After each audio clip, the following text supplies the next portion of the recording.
Hello नमस्ते साथीहरू। आज मैले 2018 मा रिलिज भएको एक्सन मिस्ट्री र हररको कम्बिनेसन भएको South Korean movie The Witch part 1 The Subversion को एक्सप्लेनेसन लिएर आएको छु। यदि तपाईहरू एक्सन लभर हुनुहुन्छ भने चाहिँ यो मुभी अति नै राम्रो छ। यसमा भोइलेन्स एक्सनहरु सहित थुप्रै मिस्ट्रीहरु लुकेका छन् र एउटा वार्निङ चाहिँ यदि तपाईहरुले रगतलाई हेर्न सक्नुहुन्न भने यो मुभी नहेर्दै राम्रो हुन्छ, किनकि यसमा त्यस्ता थुप्रै रगतले भरिएका सीनहरु छन्। तर तपाईले हाम्रो यो एक्सप्लेनेसनलाई चाहिँ मजाले सुन्न सक्नुहुनेछ। त्यसैले तपाईहरुलाई कस्तो लाग्यो त यो मुभी अन्तिमसम्म हेरेर प्रतिक्रिया दिनुहोला। यो मुभीको सुरुवातै हामीलाई संसारको केही पुरानो तस्बिरहरू देखाउँदै हुन्छ, जहाँ साना साना बच्चाहरूमाथि केही रिसर्च या कुनै किसिमको एक्सपेरिमेन्ट गरेको जस्तो हुन्छ। कुनै तस्बिरहरूलाई हेर्दा त साँच्चै नै निकै नै डरलाग्दो पनि थियो। अनि यसैसँग मुभीमा एकजना डाक्टर बेक नाम गरेकी महिलालाई देखाउँछ, जो ल्याबतिर गइरहेकी हुन्छन्। ल्याब भने पुरै रगतले पोतिएको हुन्छ, लाग्छ त्यहाँ निकै नै ठुलो केही भएको जस्तो। अगाडि जाँदै गर्दा रगतले लतपतिएको सानो बच्चालाई एकजना व्यक्तिले लतार्दै लगिरहेको हुन्छ भने त्यहाँ भित्र अझ केही बच्चाहरूलाई त निकै नै निर्दय तरिकाले केही व्यक्तिहरूले मारेर छोपेका हुन्छन् र कुनै बच्चाहरू त अझै जिउँदो भएकोले खुट्टाहरू हल्लिरहेका पनि हुन्छन्। त्यसैले डाक्टर बेगले त्यहाँ भएका व्यक्तिहरूलाई मैले तिमीहरूलाई कतिचोटि भनौं टाउकोमा हानेर मार न भन्दै अर्डर दिएपछि ती व्यक्तिहरूले फलामको लौरो उठाएर मजाले हानी मार्दिन्छन्। तर ती बच्चाहरू मध्ये अझ 2 जना बच्चा भने त्यहाँबाट भागेकोले यता मिस्टर चोई नाम गरेको व्यक्तिले केही मान्छे र ट्रेन कुकुरहरू लगाएर जंगलतिर खोज्न आएका हुन्छन् र त्यसको केही समयपछि नै उनीहरूले एउटा केटालाई त समातेर ल्याउँछन्, तर अर्की केटी भने भाग्न सफल भएकी हुन्छ। त्यसैले डाक्टर बेगले चोईलाई तिमी जहिले पनि काम अधुरो नै गर्छौ है, यसरी तिमीले कहिले सिक्छौ काम पूरा गर्न भन्दा चोईले ती बच्चाहरू नर्मल नि त होइनन् नि भन्छ। त्यसपछि डाक्टर बेगले त्यही पनि त्यो केटी बल्ल 8 वर्ष कि त छ नि, उ त्यति धेरै टाढा भाग्न पनि सक्दिन, उसको हालत यतिसम्म खराब छ कि सायद उ चाँडै नै मर्छ पनि होला। त्यसैले हेडक्वार्टरमा उ मरिसकी भनेर रिपोर्ट गर्देऊ भन्दै सुनाएर उ त्यहाँबाट जान्छे। अनि यता भने त्यही समय जंगलको नजिकै भएको एउटा घरलाई देखाउँछ, जहाँ जुनेली रातमा मिस्टर ली नाम गरेको एकजना बुढो भएको किसानले आफ्नो गाई बस्तुहरूलाई खानको लागि पराल राख्दिँदै गर्दा उसको नजर त्यही नजिकै घाँसमा बेहोसी हालतमा पल्टेकी सानी केटीमाथि जान्छ, जो रगतमा पोतिएकी हुन्छ।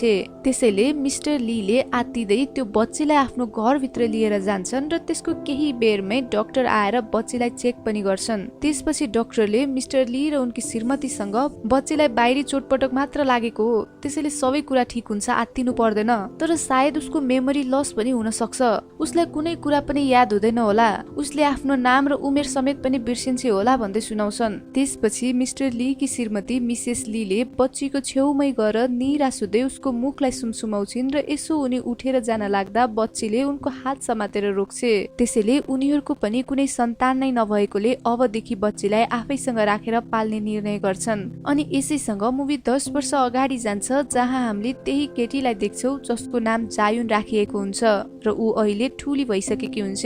तर उसलाई भने अझैसम्म पनि आफ्नो पास्टको बारेमा केही थाहै हुँदैन।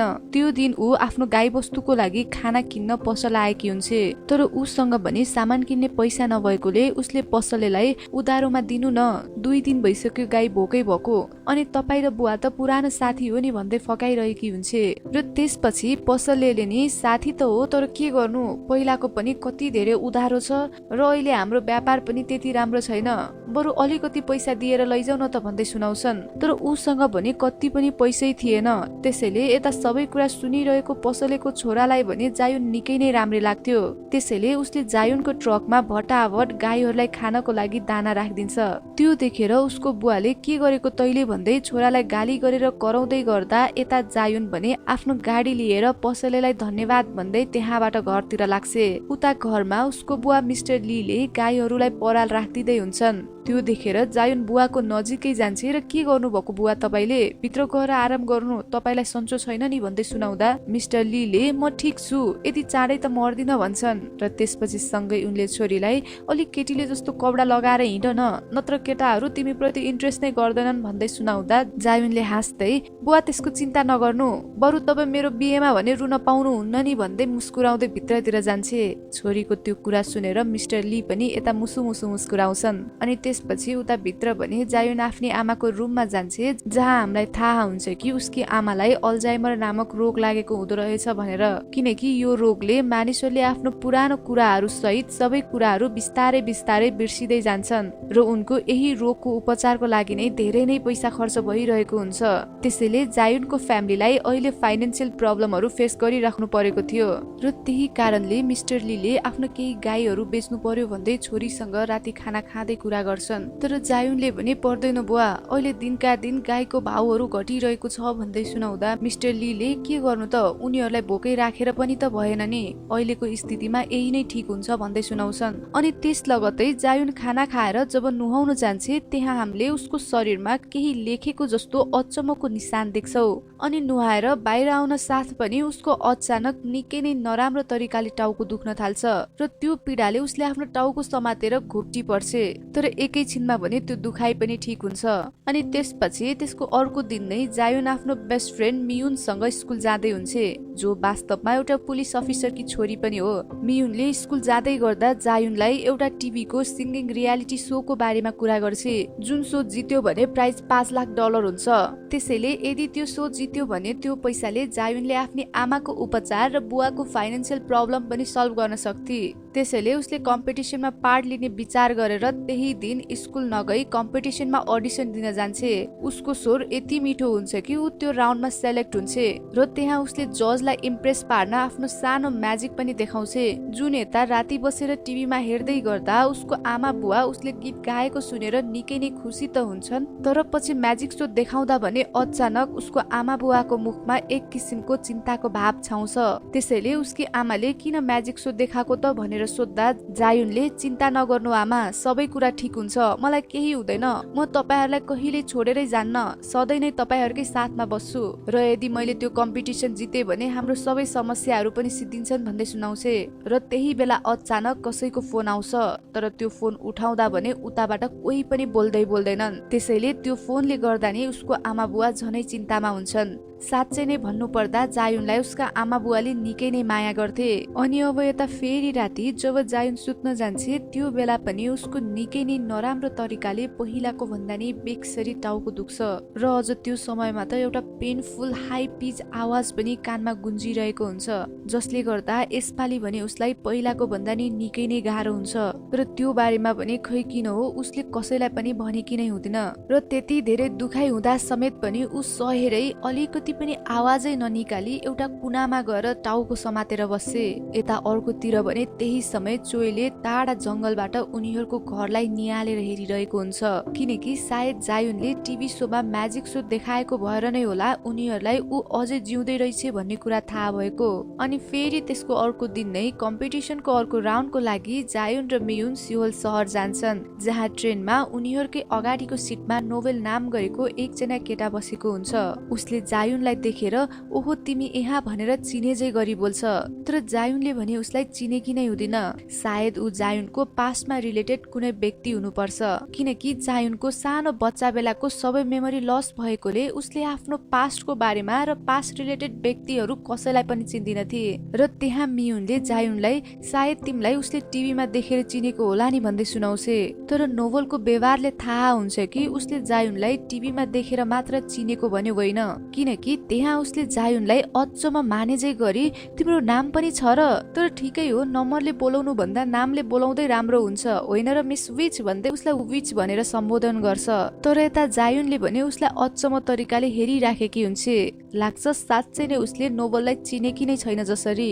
नोबलको हरकत पनि जायुन प्रति अनौठो खालको थियो। उसलाई जायुनले जब मैले तपाईलाई चिन्दिन, सायद तपाईले अरू कसैलाई होला चिन्ने, म होइन नि त्यो व्यक्ति भन्दा नोबलले जायुनको गालामा एक झापट जोडले हान्नको लागि गालासम्म त हात लैजान्छ, तर उसले नहानी हाँस्दै फेरि भेटौला है भनेर त्यहाँबाट जान्छ।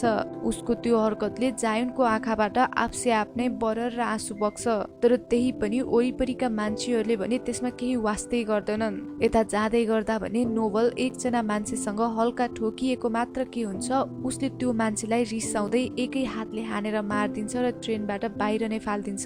त्यो सिनले यहाँ हामीले बुझ्न सक्छौँ कि नोबल कति कति पावरफुल र खतरनाक थियो भनेर।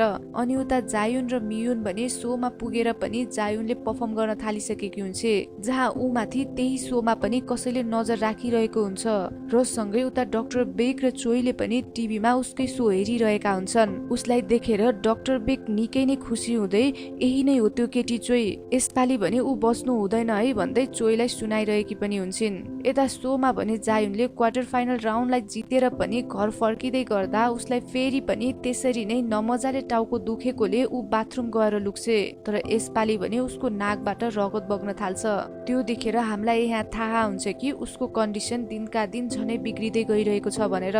अनि त्यसैसँग हामीलाई फेरि पहिलाको एउटा सिन देखाउँछ जहाँ जायुन टाउको दुखेकै भएर नै हस्पिटल गएकी हुँदै रहेछ।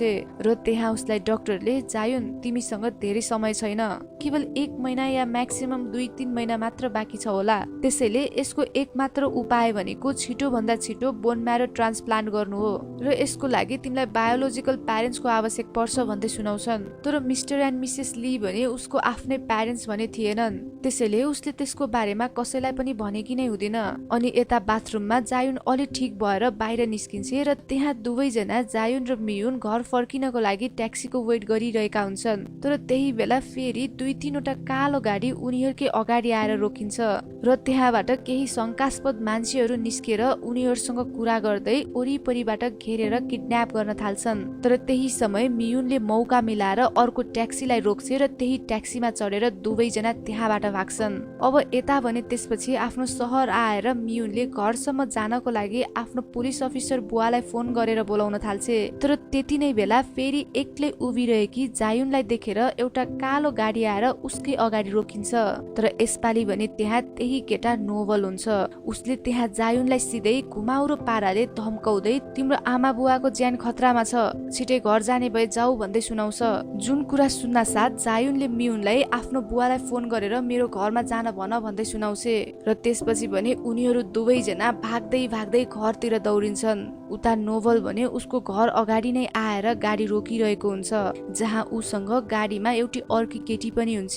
तर त्यति नै बेला मियुनको बुवा जो पुलिस अफिसर हुन्छन् उनी ठ्याक्कै आइपुग्छन् र उनीहरूलाई आफ्नो आइडी कार्ड निकालेर देखाउन पनि भन्छन्। अनि यसैसँग त्यो सिन त्यही काटिन्छ र यता फेरि अर्को सिनमा मियुन र जायुनलाई देखाउँछ जो घर त आइपुग्छन्, तर घर बाहिरको स्थिति हेर्दा भने त्यहाँ जायुन निकै नै डराउँदै भित्रतिर दौडिन्छे।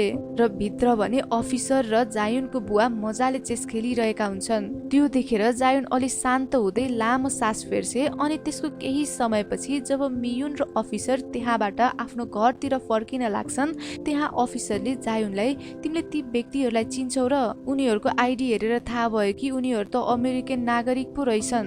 र जायुन हेर्दै उनीहरू मलाई अचम्म खालको लागेको थियो भन्दै सुनाउँछन्। जायुनले त्यसपछि खै मैले त उनीहरूलाई चिनेको पनि छैन, सायद उनीहरूलाई गलत फ्यामी भएको होला, मलाई अर्कै व्यक्ति पो सोचेको होलान् भन्दै सुनाउँछे। अनि अफिसरले पनि ल आफ्नो राम्रोसँग ख्याल राख्नु भनेर त्यहाँबाट जान्छन्। र यता त्यसपछि नोभल र उसका केही साथीहरूलाई देखाउँछ जसले एकजना रिसर्चरको घरमा गएर उसलाई र उसको पुरै फ्यामिलीलाई निर्दय तरिकाले हत्या गरेर मारिदिन्छन् र पुरै घरलाई आगो लगाइदिन्छन्। अनि त्यही घर बाहिर भएको उसको गार्डलाई पनि नोभलले आफ्नो स्पेशल पावर देखाएर खुद गार्डले आफूले आफैलाई नै गोली हानेर मर्छ। त्यो सिन हेरेर यहाँबाट थाहा हुन्छ कि नोभल पावरफुल मात्र नभएर उसँग स्पेशल पावर पनि हुँदो रहेछ भन्ने कुरा। अनि यस्तै यता अर्को दिन भने बेकले चोइलाई ब्रेकफास्टको लागि बोलाएकी हुन्छ, जहाँ उसले चोइसँग तिमीले चोइ नन स्टप हामीसँग विगत 20 वर्षदेखि काम गर्दै आइरहेको छौ, यस्तो ब्रेक लिएर युरोपतिर घुम्न जाऊ न, बरु त्यसको सबै खर्च हामी नै गरौला नि भन्दै सुनाउँदा चोइले अचानक मलाई किन यहाँबाट भगाउन खोजेको, मेरो पछाडि त्यस्तो केही प्लान त छैन नि भन्दै सुनाउँछ। अनि सँगै उसले र त्यो केटी जायुनलाई के गर्ने हो त भन्दै सोद्धा बेकले त्यसको चिन्ता नगर, ऊ पहिलेदेखि नै हाम्रै सम्पत्ति हो, म जसरी नै यहाँ फिर्ता ल्याइहाल्छु नि उसलाई भन्दै जवाफ दिँदा चोइले हाँस्दै आखिर प्लान चाहिँ के छ तपाईहरुको, सोचे जस्तो त्यति सजिलो नि छैन, थाहा छ होला नि तपाईहरुलाई ऊ मोन्स्टर हो, ऊ हाम्रो हातबाट गइसकी, अब उसलाई कन्ट्रोल गर्न निकै नै गाह्रो छ, उसलाई यसरी जिउँदो राख्नु पनि हुन्न भन्दै सुनाउँदा डाक्टर बेकले के गर्नु, ऊ माथि हाम्रो लगानी परेको छ, म त्यो लगानी त्यसै खेर फाल्न सक्दिन भन्दै जवाफ दिएपछि चोइ त्यहाँबाट उठेर एकजना व्यक्तिलाई भेट्न जान्छ जहाँ उनीहरूको कुराबाट थाहा हुन्छ कि त्यो व्यक्ति पनि जायुनकै पछि लागेको हुँदो रहेछ भन्ने कुरा। अनि अझ उसले चोइसँग भन्छ कि हाम्रो रिसर्चरहरू मरिरहेका छन्, पक्कै यसमा कसैको हात हुनुपर्छ, त्यसैले छिटो भन्दा छिटो त्यो केटी जायुनलाई मारेर उसको टाउको मलाई ल्याएर देऊ, त्यो भइसकेपछि हामीसँग हामीले यत्रो वर्ष गरेको हार्डवर्कको प्रुफ त हुन्छ नि भन्दै चोइलाई जायुनलाई मार्न अर्डर दिन्छ। अनि उता भने त्यही दिन मियुन पनि जायुनकोमा बस्न आएकी हुन्छ र त्यहाँ उनीहरू सबैजना बसेर रातिको खाना खाँदै गरिरहेका हुन्छन्। तर उसकी आमा मिसेस लीले भने एक्कासी जायुनलाई देखेर को हो खै त हाम्रो जायुन भन्दै सोध्छिन्। यसको मतलब मिसेस लीको अवस्था बिस्तारै झनै बिग्रिँदै गइरहेको हुँदो रहेछ, त्यसैले त उनले जायुनलाई पनि बिर्सिन थालिसकेकी हुन्छन्। त्यो देखेर भने जायुनलाई निकै नै नराम्रो लाग्छ र त्यही राति फेरि सुतिरहेकी जायुनलाई एक्कासी नराम्रो तरिकाले टाउको दुख्न थाल्छ। ऊ दुखाइको कारणले पसिना पसिना हुन्छ। तर त्यही बेला उसलाई बाहिर कसैको आवाज भएकोले आमा भन्दै जरफराउँदै उठेर बाहिर निस्किँदा एकजना व्यक्तिले उसलाई गन पोइन्टमा लिन्छ र त्यहाँ ऊ एउटा मात्र व्यक्ति नभएर अरू 4-5 जना कालो कोट प्यान्ट लगाएका व्यक्ति हुन्छन् र ती व्यक्तिहरू अरू कोही नभएर पहिला किडन्याप गर्न खोजेका व्यक्तिहरू नै हुन्छन्। अनि मियुनलाई पनि उनीहरूले घाँटीमा चक्कु राखेर समातेका हुन्छन् र त्यति नै बेला एकजना व्यक्ति जायुनको नजिकै आएर हाम्रो फेरि भेट भयो है, मलाई त चिन्छौ होला नि लिटिल विच भन्दै सोद्धा जायुनले रुँदै म तपाईहरुले खोजेको मान्छे नै होइन, सायद तपाईहरुलाई गलतफहमी भयो होला, किन मलाई यस्तो गर्नु भएको छ, प्लिज मेरो फ्यामिलीलाई केही नगर्नु, छोड्दिनु हामीलाई भन्दै रुँदै रिक्वेस्ट गर्छ। तर त्यो व्यक्तिले भने मैले तिमीलाई चिन्न कसरी मिस्टेक गर्न सक्छु, मलाई झन्डै तिमीले मारिसकेको थियौ, यो मेरो मुखमा भएको घाउ पनि तिम्रै कारणले गर्दा भएको हो, ल मानौ यदि त्यो केटी तिमी होइनौ भने मलाई प्रुफ गरेर देखाउ भन्छ। त्यसपछि जायुनले कसरी प्रुफ गरौँ म भनेकी मात्र के हुन्छ उता मियोनको घाँटीलाई चक्कुले काट्न सुरु गर्छ र त्यसपछि यता फेरि त्यो व्यक्तिले जायुनलाई तिम्रो साथी मर्न नि सक्छ भन्दै धम्की दिएपछि जायुनले साँच्चै तपाईले खोजेको व्यक्ति म होइन, छोड्दिनु उसलाई भन्दै रुँदै बरबराउँछ र खै उसलाई त्यसपछि के हुन्छ, ऊ निकै नै रिसाउँदै अचानक त्यहाँ भएको सबैलाई यस्तो तरिकाले बन्दुक खोसेर मारिदिन्छ जुन देखेर त हामी सक नै हुन्छौ र यहाँ बल्ल हामीले पनि उसको रियल पावरलाई देख्छौ। तर अझै पनि उसले त्यो व्यक्तिलाई भने हान्दै मैले भनेको होइन, म तिमीहरूले खोजेको केटी होइन भन्दै एउटै कुरा रिपिट गरिरहेकी हुन्छ, जहाँ त्यो व्यक्तिले जायुनलाई यदि तिमी त्यो होइनौ भने फेरि यो मोन्स्टर चाहिँ को हो नि भन्छ, जुन कुरा सुनेर जायुनले त्यो व्यक्तिलाई रिसाउँदै गोली हानेर मारिदिन्छ र उसलाई मार्न साथ जायुन होसमा आए जस्तो हुन्छ र आफ्नो हातमा गन र मुखैभरि हातैभरि रगतै रगत देखेर ऊ झस्किँदै बन्दुक फाल्दिन्छ र आफैसँग निकै नै डराउँछ। उता उसकी साथी मियुन पनि उसको त्यो अवतारलाई देखेर सक्ड हुँदै डराएकी हुन्छ। अनि त्यही बेला नोबल र उसको त्यही केटी साथी ताली बजाउँदै आइपुग्छन् र उसले वाउ जायुन तिमी बल्ल आफ्नो रियल अवतारमा आयौ, अब त केही पहिलाको याददासहरू पनि आयो होला नि, हामी यी नर्मल व्यक्तिहरू भन्दा फरक हौ भन्दै सुनाउँदा जायुनले तिमी को हौ, मलाई साँच्चै नै केही याद नै छैन, मबाट के चाहिँ चाहन्छौ तिमीहरू भन्दै सोध्छे, जसको जवाफमा नोबलले हाँस्दै जायुन तिमीलाई के लाग्छ तिमी आफू नर्मल छौ, यसो सोच त तिमीले घरमा आमा बुवाको काममा मद्दत गर्छौ र यति बिजी हुन्छौ कि तिमीले कहिले पढ्न पनि भ्याउँदैनौ, तर किन नपढ्दा नपढ्दै पनि तिमी क्लासको टपर हुन्छौ र टपर मात्र होइन नेसनल लेभल टपर हुन्छौ, अनि गीत पनि त्यत्तिकै मिठो छ, ड्रइङ पनि त्यस्तै राम्रो गर्छौ र तिमीले कुनै भाषा सुने मात्र पनि त्यो भाषामा तिमी पर्फेक्ट हुन्छौ र यहाँसम्म कि तिमी हरेक कुरामा पर्फेक्ट छौ, त्यसैले जायुन यी सब कुराको लागि तिमी कम्पनीको आभारी हुनुपर्छ भन्दै सुनाउँदा जायुनले नोबललाई मैले केही बुझ्नै सकेको छैन तिमीले के भनिरहेछौ भन्छ, जुन कुरा सुन्न साथ नोबलले आफ्नो टाउकोमा भएको घाउलाई देखाउँदै यो त याद छ होला नि, यो तिमीले नै दिएको घाउ हो भन्छ र यता जायुनले त्यो देख्न साथ पनि कता कता उसले आफ्नो पास्टको झझल्कोहरू आउन थाल्छ, तर अझै पनि उसलाई भने केही याद नै आएको हुँदैन। त्यसैले नोबलले ल त्यसो भए तिमी मसँग हिँड, म तिमीलाई तिम्रो मेमोरी फिर्ता आउनको लागि मद्दत गर्छु, तिमी आफू को हौ भन्ने कुरा थाहा पाउँछौ, यदि तिमी मसँग आएनौ भने हामी यो सहरमा भएका सबैलाई मारिदिन्छौ भन्दै धम्की दिएपछि जायुन उसको पछि पछि जान लाग्छ। तर त्यति नै बेला पछाडिबाट मियुनले जायुनलाई जायुन नजाऊ तिमी त्यहाँ खतरा हुन सक्छ तिमीलाई भन्दै सुनाउँछ, तर जायुनले चिन्ता नगर मियुन म फर्केर आउँछु, त्यसैले त्यति बेलासम्म आमा बुवाको ख्याल गर है भनेर ऊ त्यहाँबाट जान्छे, जहाँ उसलाई गाडीमा राखेर लैजाँदै गर्दा नोभलले तिमी कति बाठी रहेछौ है, लुक्नलाई कस्तो पर्फेक्ट घर खोजेको। साँच्चै नै बुढा भएका मान्छे जसको छोरा र नातिनी मरिसकेका छन् उनीहरूलाई आमा बुवा बनाएको होइन, अझ उनीहरू त प्रोफेसनल आर्किटेक्ट पनि हुन्। तिमीलाई थाहा थियो होइन, उनीहरूले कहिले तिमीलाई छोड्दैनन् र आफैसँग राख्छन् भन्ने कुरा भन्दै सुनाउँछ। तर ती कुराको भने जायुनले केही जवाफ नै दिदिन। अनि त्यसको केही समयपछि नै जायुनलाई लिएर उनीहरू एउटा अँध्यारो ठाउँबाट भित्र सिक्रेट रुमतिर छिर्छन्, जहाँ उसलाई डाक्टर बेगले सीसी क्यामेराबाट हेरिरहेकी हुन्छे र त्यहाँ जायुनलाई देख्न साथ ऊ निकै नै खुसी पनि हुन्छे। अनि उता चोई पनि आफ्नो केही टिमहरूसँग रिसाउँदै त्यतैतिर आइरहेको हुन्छ। यता जायुनलाई भने एउटा ल्याबको चेयरमा राखेर हात बाँधिन्छन् र त्यही ल्याबको सिसा जहाँबाट त ल्याबभित्र मजाले हेर्न सकिन्थ्यो तर भित्रबाट बाहिर भने केही देखिँदैन थियो। अनि अब त्यो ठाउँमा बसेर डाक्टर बेगले जायुनसँग कुरा गर्न थाल्छे। उसले जायुनलाई मैले तिमीलाई 10 वर्षदेखि खोजिरहेको थिएँ, तर तिमी मरिसक्यौ होला पो भन्ने सोचेको थिएँ मैले। तिमीलाई यसरी जिउँदो देखेर त आज म निकै नै खुसी छु। तिमी त धेरै नै ठुली पो भइसकेछौ भन्दै सुनाउँदा जायुनले त्यो आवाजलाई सुनेर तपाईहरू आखिर को हो, मबाट के चाहनुहुन्छ भन्छे। त्यसपछि बेगले म बुझ्छु, 10 वर्ष अगाडि जे भएको थियो तिमीहरूमाथि सायद त्यसको सकले तिमीले आफ्नो याददाश्त नै गुमायो होला। त्यसको चिन्ता नगर, म तिम्रो मेमोरी फिर्ता ल्याउन मद्दत गर्छु भनेर उसलाई जबरजस्ती एउटा इन्जेक्सन लगाइदिन्छन् र लगाएको केही समयमै उसलाई आफ्नो पास्टको एक एक कुराहरू याद आउन थाल्छ, जहाँ हामीलाई पनि बल्ल थाहा हुन्छ कि वास्तवमा डाक्टर बेग विश्वकै एउटा बेस्ट ब्रेन स्पेशलिस्ट हुँदै रहेछिन् भनेर। र उनीहरूको टिम मिलेर केही बच्चाहरूमाथि एक्सपेरिमेन्ट गरेका हुँदो रहेछन्। त्यो एक्सपेरिमेन्टबाट बच्चाहरूको ब्रेनलाई आफै डिजाइन गरेर उनीहरूलाई सुपर ह्युमन बनाउन खोजेका हुँदो रहेछन्, जहाँ एक्सपेरिमेन्ट सक्सेस हुँदै गएपछि ती बच्चाहरू यति पावरफुल र हरेक कुराहरूमा यति पर्फेक्ट हुन्छन् कि जुन हामीले कल्पना पनि गर्न सक्दैनौ। र साथै उनीहरूको आतंकिक व्यवहारले गर्दा बिस्तारै उनीहरूलाई कन्ट्रोल गर्न पनि गाह्रो हुन थालेकोले हेडक्वार्टरले सबै बच्चाहरूलाई मार्ने अर्डर दिएको हुँदो रहेछ, किनकि पछि ती बच्चाहरू पुरै मानव समाजको लागि नै डेन्जर हुन सक्थे। त्यसैले मुभीको फर्स्ट सिनमा जुन सिन देखाएको हुन्छ त्यो दिन सबै बच्चाहरूलाई उनीहरूले निर्दयी तरिकाले मारेका हुँदो रहेछन् र उनीहरूलाई मार्न पनि उनीहरूको टाउकोमै हानेर मार्नु पर्दो रहेछ, नत्र त अरू अङ्गमा हान्दा मर्दो रहेनछन्। ती बच्चाहरू मध्ये जायुन मात्र यस्तो थिए जुन बेगले बनाउन खोजेको पर्फेक्सनको नजिकै पुग्न थालिसकेकी हुन्छे। ऊ वास्तवमा बेगको जिन्दगी भरको निकै नै ठुलो उपलब्धि थियो, तर के गर्नु, बेगको हातमा पनि केही थिएन। त्यसैले उसले हेडक्वार्टरको अर्डर मानेर सबैलाई मारेकी हुन्छे। अनि यता भने बेगले आफ्नो कुराहरू जायुनलाई सुनाइरहेकी हुन्छ कि जायुन मैले तिमीलाई क्रिएट गरेको हो, म तिम्रो आमा हो, बुझ्यौ? तिमी त्यो दिन यति शक्तिशाली थियौ कि तिम्रो नजिक कोही पनि आउनै सकेका थिएनन्, त्यसैले नि तिमी त्यहाँबाट भाग्न सफल भयो। तर हामीले त तिमीलाई यति धेरै भोइलेन्स आतंक भरेर बनाएका थियौ कि तिमी बिना हत्या र आतंक बस्नै सक्दिन थियौ, र तिमी भागेपछि हामीले त्यस्तो केही समाचार नै सुनेनौ, र तिमी एउटा बच्चा त हो नि भनेर हामीले त्यसमा नजरअन्दाज पनि गरेका थियौ।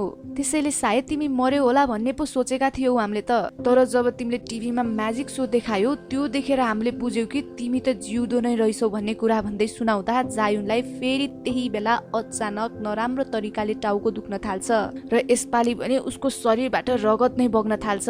त्यो देखेर बेगले मलाई थाहा छ जायुन, तिमीले यो रोगबाट कति सहनु परेको छ र तिमीले आफ्नो पावरले सिम्पटम्सलाई कन्ट्रोल गर्न पनि खोजिरहेको छौ, अनि यसको पर्मानेन्ट सल्युसनको लागि तिमीले सानैदेखि नै आफ्नो बायोलोजिकल प्यारेन्ट्सलाई पनि खोजिरहेको छौ। तर यसको सल्युसन भने केवल मसँग मात्र छ, जसले तिमीलाई मृत्यु र यो पीडादेखि बचाउन सक्छ भन्छे। अनि यता त्यही समय जायुनलाई भने निकै नै गाह्रो भइरहेकोले बेगले जायुनलाई अर्को इन्जेक्सन लगाइदिन भनेर लगाइदिन्छन्, जुन इन्जेक्सनले उसले आफूभित्र भएको फुल पावरलाई युज गर्न सक्थे र साथै त्यसले उसको सिम्पटम पनि हराउँथ्यो। तर त्यो भने केवल 1 महिनाको लागि मात्र थियो, तर 1 महिनापछि उसलाई फेरि त्यस्तै अर्को इन्जेक्सन लगाउनु पर्ने हुन्छ। र डाक्टर बेगले यही कुराहरू सुनाउँदै यो तिमीलाई मेरो गिफ्ट भयो, मन पर्यो तिमीलाई भन्दै सुनाउँछे। उता त्यो सब हेरिरहेको नोभलले पनि अब वास्तविक कुरा बुझ्छ र जायुनसँग रिसाउँदै त्यतै ल्याबतिर आउँछ। यता भने अब जायुनको फेसको एक्सप्रेसन नै चेन्ज हुन्छ। ऊ मुसुक्क मुस्कुराउँछे र उसले भन्छ कि साँच्चै नै भन्नुपर्दा यो सब मलाई यति सजिलो हुन्छ भन्ने लागेको भने थिएन।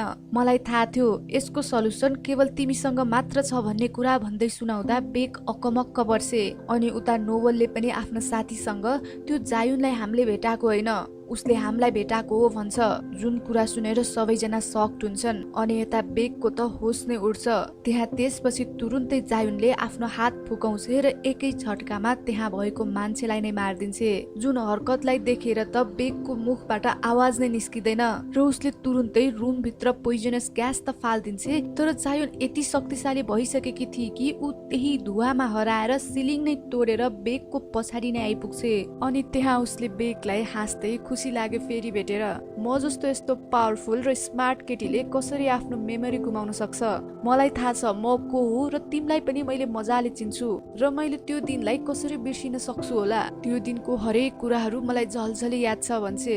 अनि बेकले प्लान त राम्रो बनाएको रहेछौ नि भनेकी मात्र के हुन्छ, जायुनले फेरि हाँस्दै मैले तिमीहरूलाई धेरै अगाडिदेखि नै खोजिरहेको थिएँ जब मसँग बाँच्ने अरू कुनै उपाय नै थिएन। तर के गर्नु, यसमा रिस्क त थियो तर मसँग टाइम पनि त थिएन नि। त्यसैले म जानी जानी नै टिभी शोमा गएर म्याजिक देखाएको ताकि तिमीहरू आफै नै मलाई खोज्दै म भएको ठाउँसम्म आइपुगोस् भनेर भन्दै सुनाउँछे। र सँगै जायुनले बेकको एउटा खुट्टामा गोली हानेर इन्जेक्सन देखाउँदै मलाई यसको फर्मुला देऊ भन्दै माग्छे। अनि यता त्यही समय चोई पनि आफ्नो केही टिमहरूसँग त्यही आइपुग्छ र त्यहाँ उसको अगाडि नोभललाई देखेर उनीहरूमाथि गोली हान्न थाल्छ। त्यहाँ नोभल र चोई पनि एकअर्कालाई देखेर मुस्कुराउँछन् किनकि नोभल त्यही भागेको बच्चा हुन्छ जसलाई मुभीको सुरुवातमै चोईले समातेर ल्याएको हुन्छ।